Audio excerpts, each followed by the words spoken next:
बिहारची निवडणूक ही देशाच्या एक वेगळ्या नेतृत्वाची लढाई होती।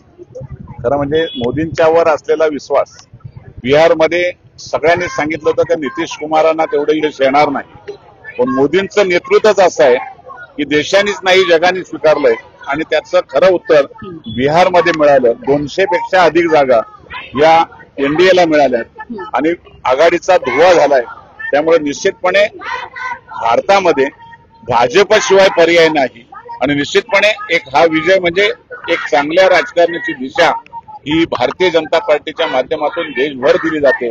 मनापासून मोदी साहेबांचं, अमित शहांचं, नड्डा साहेबांचं अभिनंदन करायचं, कारण सर्व कार्यकर्त्यांचा त्याच्यामुळे उत्साह वाढला आणि अजूनही आनंदामध्ये आज हा सगळा जल्लोष आहे। अर्थात 3 तारखेला हा जल्लोष पाहायला मिळेल का?